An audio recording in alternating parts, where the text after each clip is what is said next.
Hi everybody, this is the Baseball Hut, the amazing, spectacular, terrific, the great one, the people's champion. Your host, the Hut, of course, this is the Baseball Hut too. I hope you like this video and subscribe to the Great One's show. So, the Mets have been criticized up and down for the last 60 years. They've been, they don't do anything right. We know that. They don't get anything right. They do everything wrong. Even when they do it right, they do it wrong. And here's an example of that attitude. This comes from WFAN, which it used to be such a great radio station to listen to. But since then went big corporate with CBS, and before that, it's a bunch of garbage. Everything is trash. Ever since Imus left, it's terrible. Ever since Mike and the Mad Dog broke up and Mike Francesa retired, it sucks. Dumpster fire time. Now, I don't blame Craig Carton for leaving there.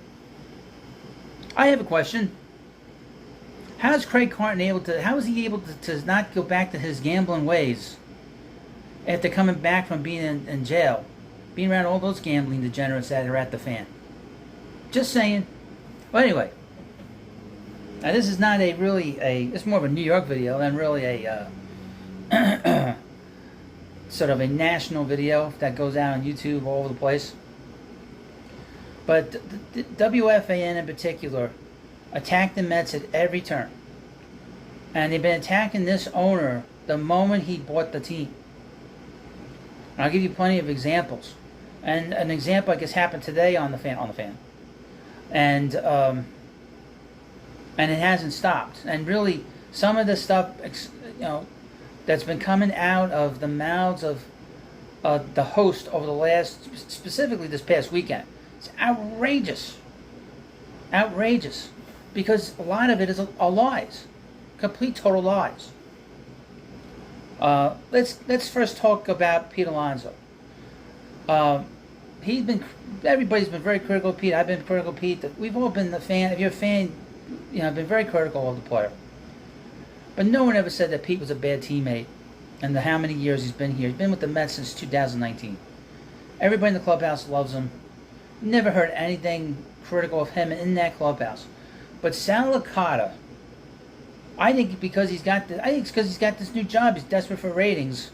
Said something outrageous last week, saying that Pete was a cancer in the clubhouse. He didn't cite any information. He just knows that was the case. He's not a guy that's in the clubhouse. He's not a guy that really goes to the ballpark as far as I know. Claims he's a Met fan. Certainly doesn't act like it. And the weird thing about Licata is he'll say something outrageous like that and then says nothing on his show on SNY in the evening. Says nothing. Doesn't bring it up. Doesn't mention it. It's also the same guy that he was so embarrassed by being a Met fan that he wore a paper bag over his head. Just get this image, folks. You're on the radio. He puts a paper bag on his head. Nobody can see you. I know they simulcast it, but if you're on the radio and you can't get the feed from that show, you can't see him with a paper bag on. And to be honest with you, should wear a paper bag on TV anyway, just sort of not scare the kids, But Licata put out that this is the thing about WFN. It's the first radio talk show station in the country ever. So if you have a local radio station that's a sports station, the Fan was the first one. The WFAN was the first one back in 1987. And when people on that station say something, people pay attention. So when you say a player is a cancer and he's never been a cancer, never been described as a cancer, people take notice. And Licata has not cited any, and the Hut means any, evidence that says that Pete is a cancer. All right. Sal Licata is one of the, and it's funny, Sal Licata, made a big deal out of it. A caller called Chris Russo, and Chris Russo found out what was said. He says, don't pay attention to Sal. And don't. He's just desperate for ratings. You just got a show. You're already desperate for ratings. You know what that tells you? He's very insecure. Sal's very insecure. Oh, well, it doesn't, he's always been the guy that's been sort of the guy in the background, the guy in the shadows, the guy at the board op for Joe Beningo. We'll get into Beningo. Joe Beningo, Mike and the Mad Dog. Never been a guy out front. Now he's out front. He's a little nervous, And I would mention to Sal, I know Sal watches this channel. Social media is a very powerful thing. And my little channel is not associated with their radio station. It's not associated with the people that are their bosses, CBS Sports or CBS. I'm an independent channel. But I know that he's been listening to this channel. Because the same language I use for this team, about a few weeks later, he was using that same language. So he watches at social media, and I'm a New Yorker. You can hear it in my accent. So when I speak up, and that's just how I am, people pay attention. I don't talk much at work, by the way. Very quiet in my real life. But I have to talk for this channel to get my point across. So when I speak, people jump. And I know he's been paying attention. Social media is very important when it comes to getting your message out in the real world today. This is not 30 years ago. If you did a little you did something at home, maybe you can pay attention. I'm doing something at home, but people are paying attention. Because I'm a Met fan, I care about the Mets. And again, I'm not associated with any corporation or CBS. So I know that Sal watches. I know he's watched my videos. Because the same language I used, he kind of said it himself. He couldn't come up with himself. When I called the Mets a bunch of losers, it seemed like everybody started talking about it. But that's the power of social media. Alright. Now let's talk about Gio. Boomer and Gio. Let's talk about those two guys. Those two award winners. Boomer Esiason, who's basically a leech. Because he leached on the fan. And he's had this show on the fan since 2007, and it is dreadful. First he had Carton on there for all those years until he got arrested for gambling. And he's got this other guy, Giannotti, who, if he doesn't do impressions, he's like every other host on the fan. Now this numbskull today, on Monday, I'm going to read, see this thing, I don't watch the fan or listen to the fan because it's brain damage. You want to give yourself brain damage now. Listen to them for 5 minutes. It'll give you brain damage. And there's no worse show than this show, Boomer and Gio. I think a lot of these hosts, and this goes to the whole station, I think they're a little schizophrenic because they go from one extreme to the other extreme. Or they're like fans, both. They get orders from CBS. So today, this is what Gio said. This is a headline from Odyssey. This is the CBS website. Gio says Steve Cohen era has been a nightmare so far. He doesn't know what works. Hey, Gio. Steve Cohen has more money than your company does. Has more money than CBS does, asshole.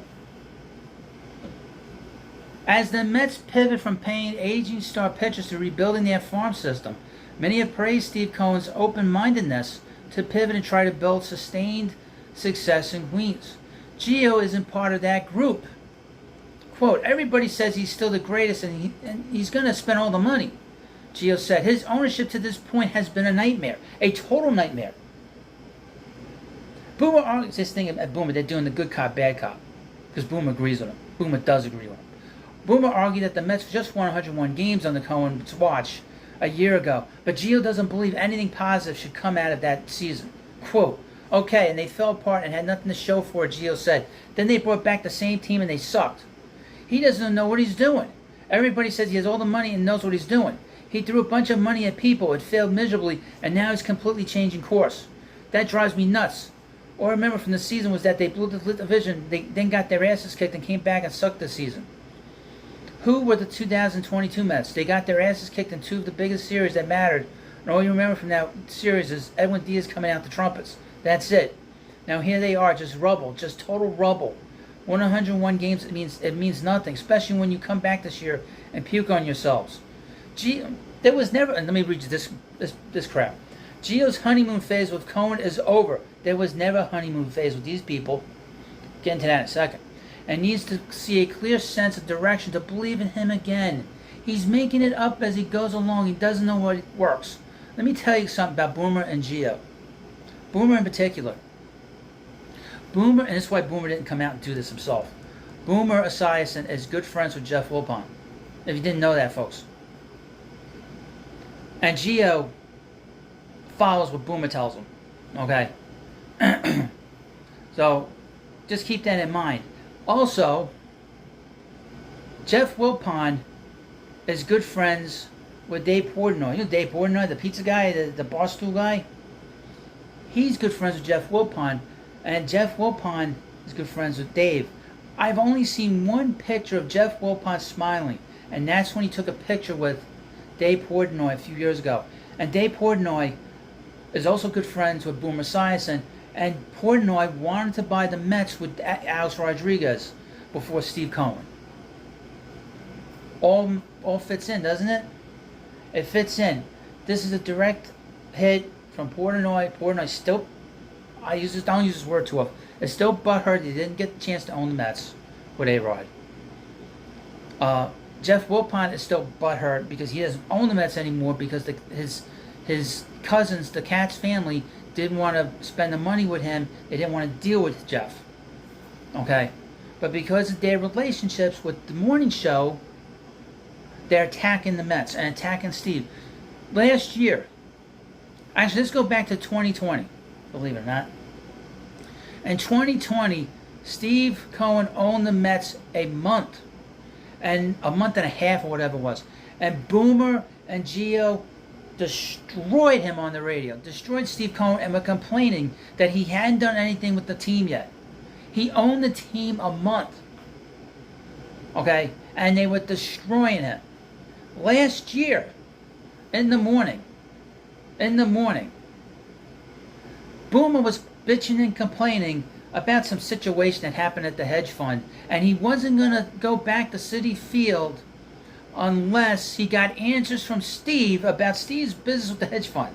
It's insane. It's insane talk. Complete total insanity. So they've been attacking Steve for 3 years. Okay? The Fan has been attacking Steve Cohen for 3 years. Okay? This has been going on for years. And it was going on with the Wilpons. But it seems like it's worse. Let me point something out to Gio. The first year Steve Cohen owned the Mets, the Mets were in first place going into the All-Star break. They had two major injuries to two big players on this team. They lost Jacob deGrom for the year, and Francisco Lindor was lost for 6 weeks with an oblique strain. Okay. The first year they were in first place. They were in first place most of last year. Nobody would have predicted that the Braves were going to play 800 baseball for the last 4 months of the season. No team has done that. The 86 Mets didn't do that. Okay? That's why I got my suspicions about the Braves. Because the 86 team didn't do that. And that team's not the 86 Mets. That's for damn sure. Okay? So, your host wants people to be fair to each other. That's all I ever asked for. But you don't get that fairness from the Fan for one simple reason. They have an agenda from their masters at CBS that the Mets don't do anything right. They also have this agenda about the fact that Jeff Wilpon is still pissed off. He doesn't control the team. They're pissed. They know that Dave Portnoy's pissed off. He didn't get to run the team. Get the break that he was an owner of a Major League Baseball team. That's probably the only time he's ever going to get a chance to own a team. Is this situation, and he didn't get it. So they've been attacking the Mets, them in particular in the morning, because of their relationships with other people on the side. Now the coup d'etat. Now the last individual, who I think is the black cloud of sports in this city in New York. And that's Joe Benigno. Joe Benigno, who has this act of, the pain, all the pain. That is all fake. Everything about him is fake. They kind of make it seem that he's not. But it's everything on the fan is fake. There's nothing more fake than that guy. In terms of, he acts like he's a Mets fan. He'll wear a Mets shirt and this and that. But he does nothing but complain about the Mets. He also, like I said, the Mets were doing so great up until he came back to the Fan from his retirement. The second he came back, it was like a complete total disintegration of the Mets from that point onward. And I blame him because he is a guy, the black cloud goes over his head all the time. Everything is a negative. Everything is garbage with him. And he was never interesting to me. The guy still thinks he's driving a cab. And he has that mentality.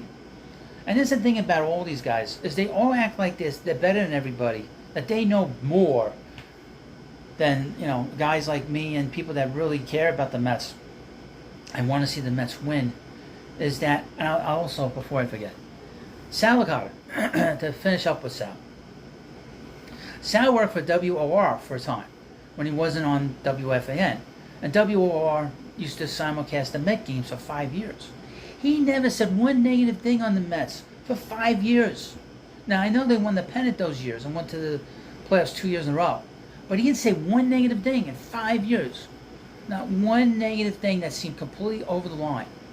But now that he has a big show, now that he's back on the fan, he has a big show. One negative thing after the other, and a lot of it are lies. This thing about Pete Alonso is a lie. David Cohn said it was a lie on Sunday Night Baseball. He said it was a lie. If anybody would know about the Met clubhouse, it would be David Cohn, because he talks to Keith, he talks to Ron Darling. He's got a connection, a big connection. When he said that on Sunday night, I was like, Keith and Ron told him that, and they would tell him. Believe me, they would tell him. They might not say it on the air, but they would tell Coney to stick up for him. But this is what you have to understand. If you follow this specific radio station, they have an agenda, which is a corporate agenda, and that corporate agenda is that the Mets don't do anything right. The Mets don't do anything right. This owner doesn't know what he's doing, even though he has more money than the actual company of CBS, and most, if not every single host on that station. And the funny thing is, I didn't even mention Keith McPherson. Quickly on him. He said something very interesting. I saw a comment by him, not about the Mets, but about the Yankees. He said that he was tired of being a show for the Yankees. Now, what does he mean by that? Because I know from paying attention that the Yankees get no negative press here, especially from WFAN, to the levels that the Mets get. And I wonder if in that moment that Keith McPherson, who is like a squirrel, a blind squirrel gets a nut once in a while, may have revealed a lot more about what's going on at WFAN than what's spoken on the air. And they do have an agenda. If you hate the media, the WFAN has that same agenda as their big corporate parents at CBS. I also would mention this: channels that are involved with those CBS, be careful now. Be very careful. That's how I look at it. And I am an independent person. Again, I'm an independent person here, trying to be successful on YouTube. I think I've done a very good job here, burning a lot of cash, just bullshitting on my way on here, and I'm hoping to make quite a bit more over the next, really for the next year or so. And I don't expect to go anywhere. Just so if you follow me on here, eventually YouTube's going to be gone. So if you want to follow me, I'm not going anywhere online. I'm always going to have a presence on video somewhere on the internet, and I'll be on YouTube forever. It's forever, as much as I can, and I'll be on different platforms. I'm not on any other platform right now, but just so you know, I'm not going anywhere. So WFN and really everybody else can get very tired of your host. They will get as tired of me as the comic book people got tired of me. We won't get into that. But, of course, thank you for watching this video. Please subscribe to the Baseball Hut too. Thanks for watching, and I'll see you later.